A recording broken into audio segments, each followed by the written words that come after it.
Hello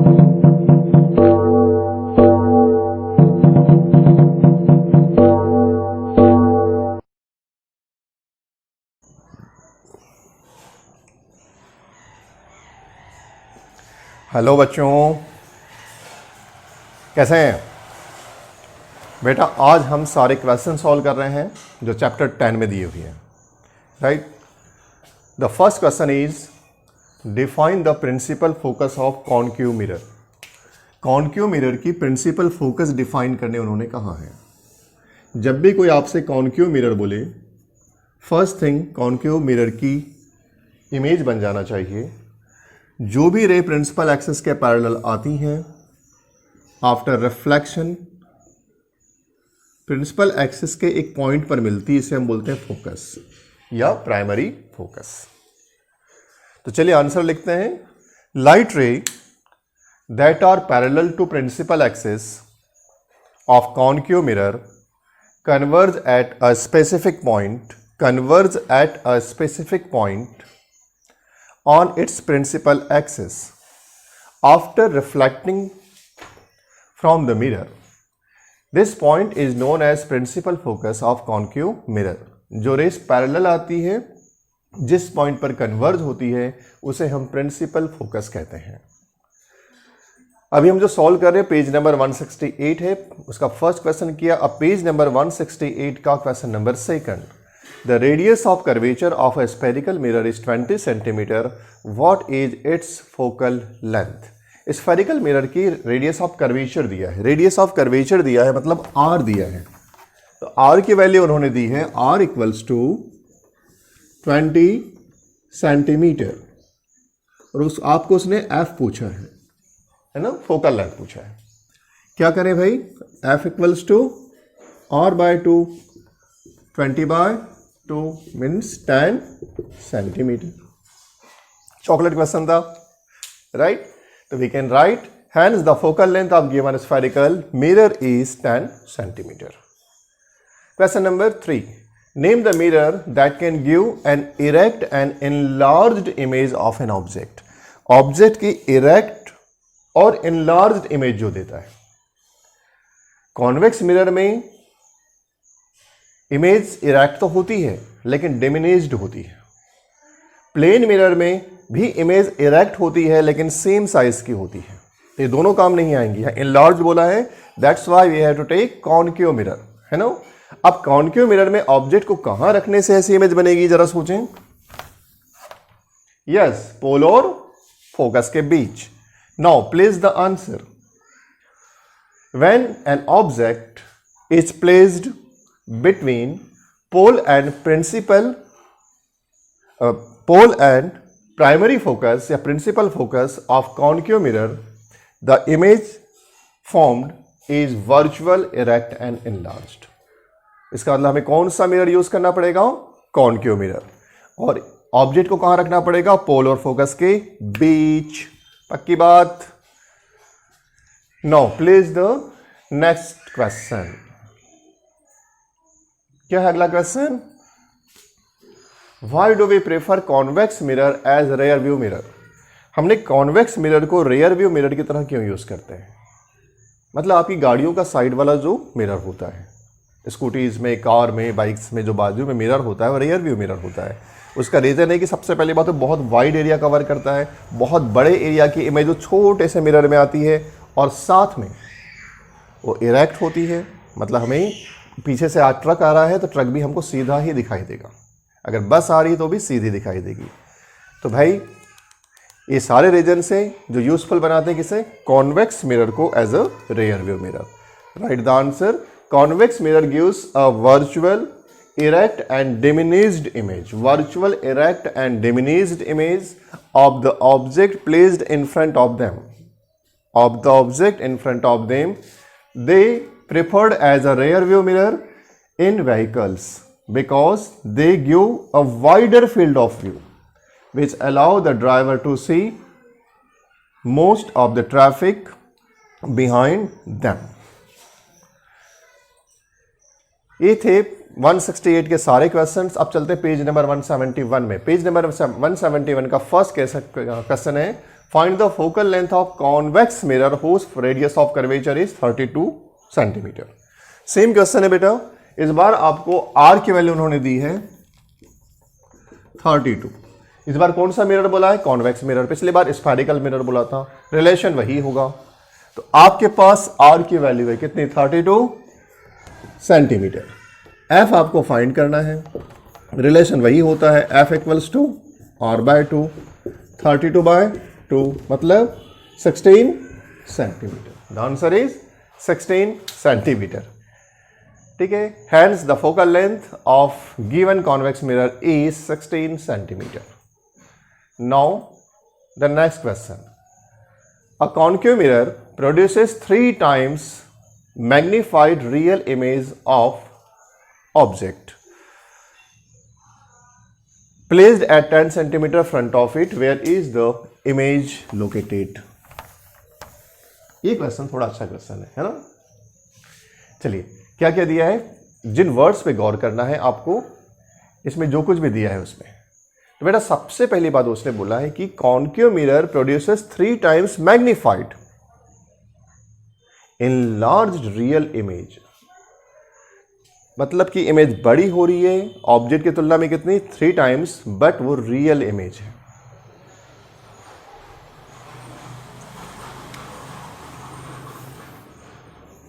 question आपसे you पे भी डिस्कस करता है कि डिस्टेंस उसने बताया हुआ है कितना है? 10 सेंटीमीटर, और ऑब्जेक्ट डिस्टेंस हमेशा नेगेटिव होता है।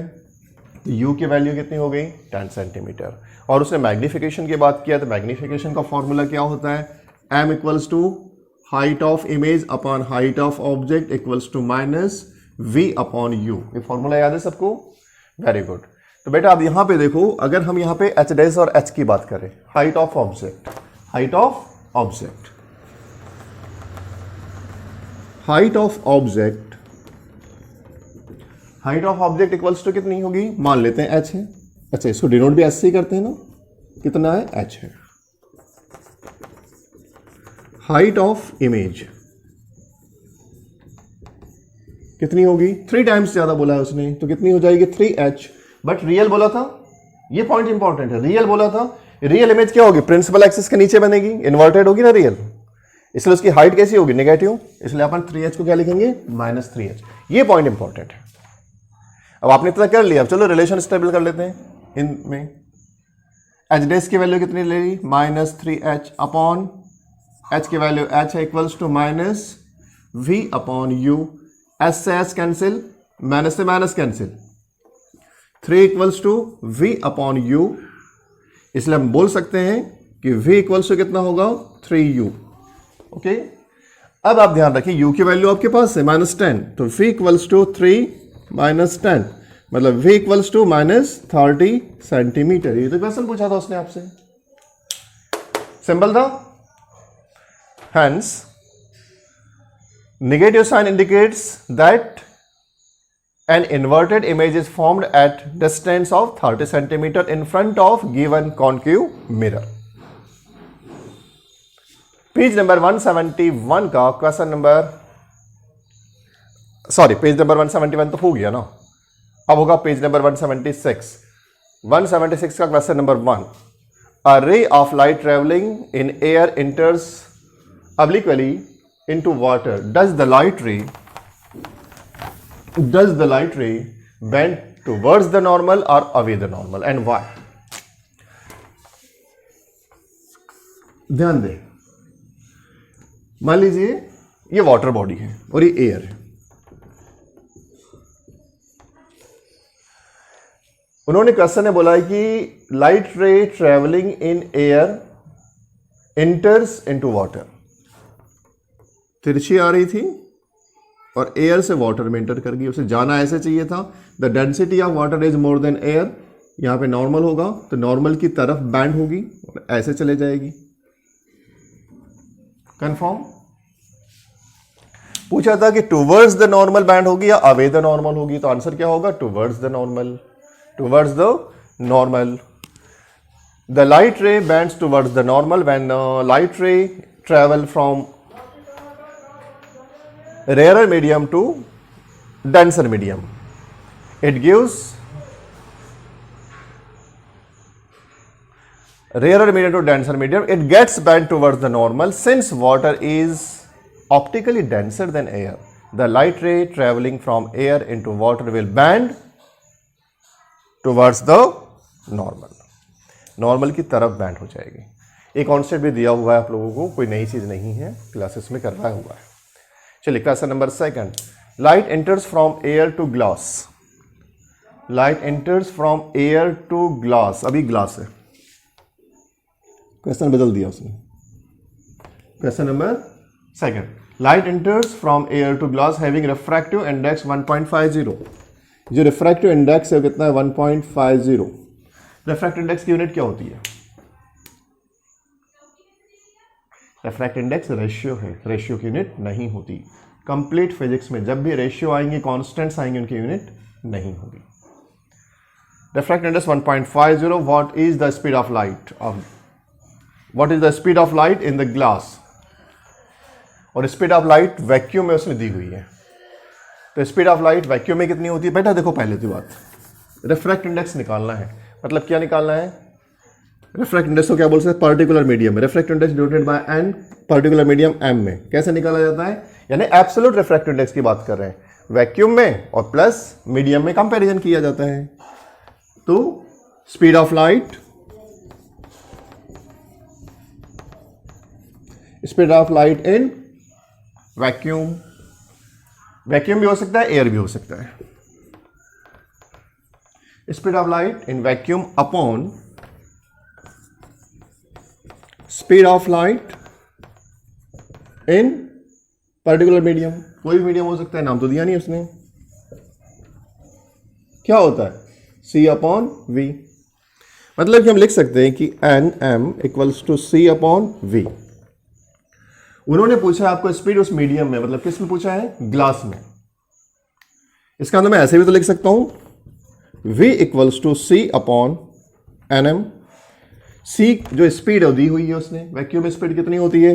3 into 10 to the power of 8 metre पर सेकेंड.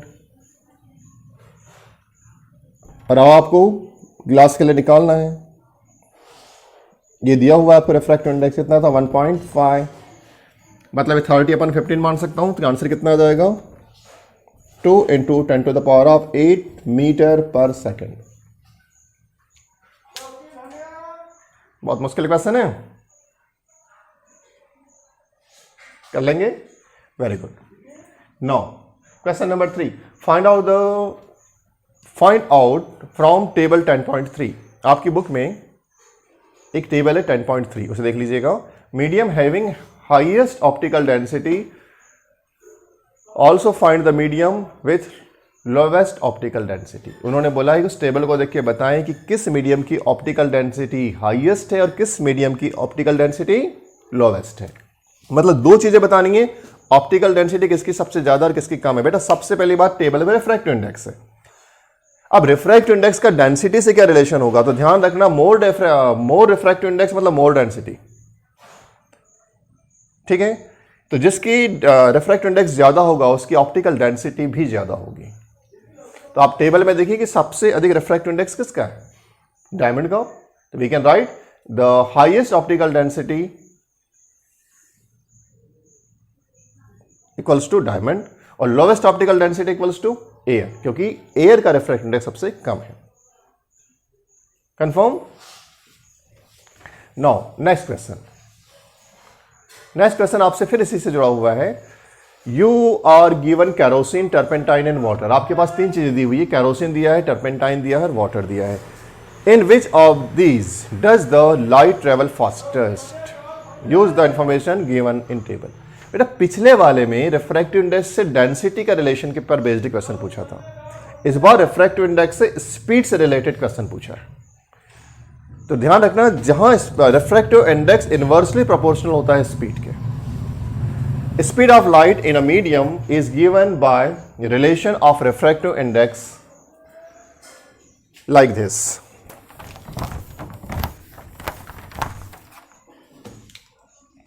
एन एम मतलब रिफ्रैक्टिव इंडेक्स किसी particular absolute refractive index in medium में क्या होगा? C upon V. तो V इक्वल्स टू क्या लिख सकते हैं? C अपॉन nm, या मैं इसको अगर ये c कांस्टेंट है, वैक्यूम में लाइट की स्पीड कांस्टेंट होगी, अगर ये फिक्स है तो इस केस में ऐसा लिखता हूं v is proportional to 1/nm। इसका मतलब है मीडियम में लाइट की स्पीड रिफ्रैक्टिव इंडेक्स के इनवर्सली प्रोपोर्शनल होती है, मतलब रिफ्रैक्टिव इंडेक्स ज्यादा तो v कम, रिफ्रैक्टिव इंडेक्स कम तो ज्यादा। पक्की बात। It can be solved like this. The relation that light will travel the slowest in the material which has the highest refractive index and travel the fastest in the material which has the lowest refractive index. It can be observed from table 10.3 that the refractive index of kerosene, turpentine and water, कितना दिया था? Kerosene का कितना दिया हुआ है question में? Kerosene का रिफ्रैक्टिव इंडेक्स दिया है 1.44, टर्पेंटाइन का रिफ्रैक्टिव इंडेक्स दिया है 1.47 और वाटर का दिया है 1.33। ये 3 रिफ्रैक्टिव इंडेक्स दिए हैं। अब आप बताएं कि किस में लाइट सबसे फास्ट ट्रेवल करेगा? जिसका रिफ्रैक्टिव इंडेक्स सबसे कम है, तो रिफ्रैक्टिव इंडेक्स सबसे कम किसका है? वाटर का। तो हमारा आंसर क्या होगा? Light travels the fastest in water. इन तीनों की तुलना में वाटर में लाइट सबसे फास्ट ट्रेवल करेगा क्योंकि इसका रिफ्रैक्टिव इंडेक्स सबसे कम है। तो डेंसिटी के डायरेक्टली प्रोपोर्शनल हो गया और स्पीड के इनवर्सली प्रोपोर्शनल हो गया रिफ्रैक्टिव इंडेक्स।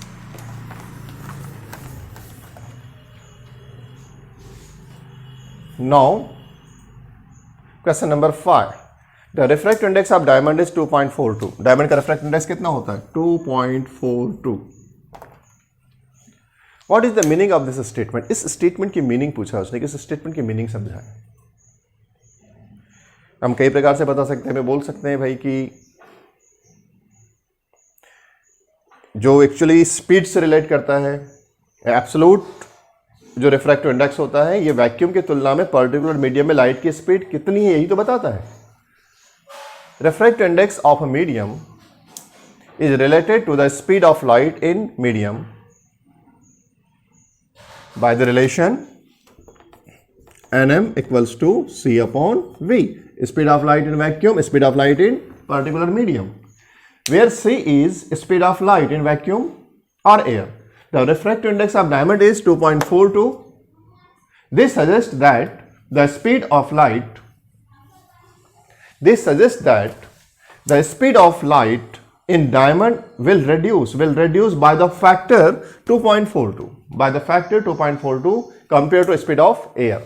एयर की तुलना में इतने फैक्टर स्पीड कम हो जाएगी लाइट की डायमंड में।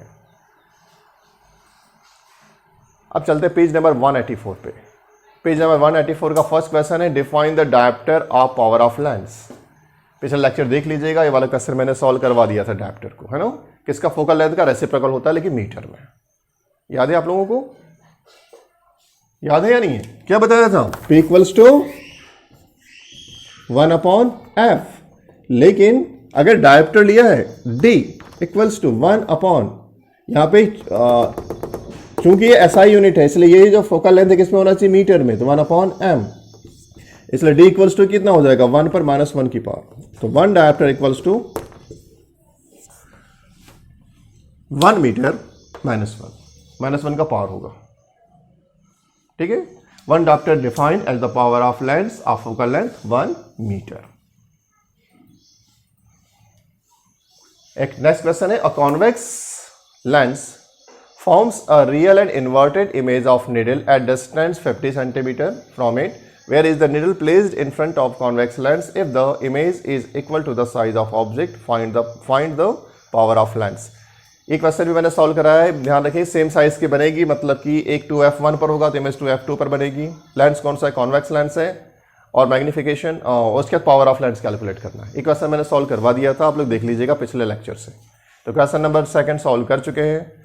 Time for question number 3। Question number 3 क्या बोलता है आपसे? Find the power of concave lens of focal length 2 metre. ये भी करवा दिया था पर देख लो। Find the power of concave lens of focal length 2 metre. Focal length दिया है बेटा कितनी? 2 मीटर। पर किसकी? कॉनकेव लेंस की। याद करो, कॉनकेव लेंस ऐसा होता है जो रे प्रिंसिपल एक्सिस के पैरेलल आती है, फोकस से आती हुई दिखाई देती है। मतलब इसका फोकस कहाँ होता है? इस साइड में, ऑप्टिकल सेंटर के लेफ्ट में। मतलब फोकस कैसा होगा? नेगेटिव होगा। ये आप रख भी सकते हैं।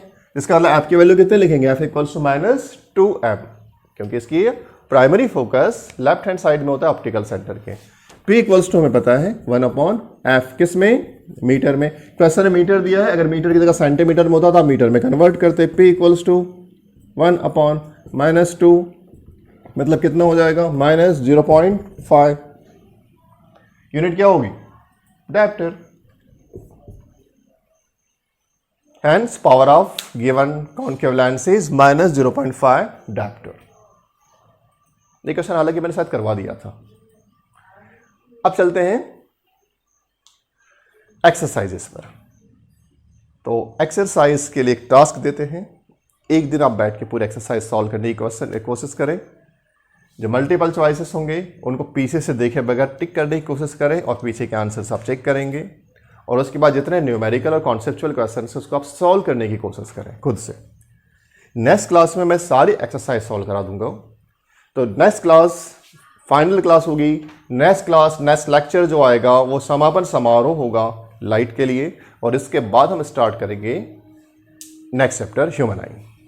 तब तक के लिए ऑल द बेस्ट। पढ़ें और खूब पढ़ें। Study and again study. All the best. Thank you.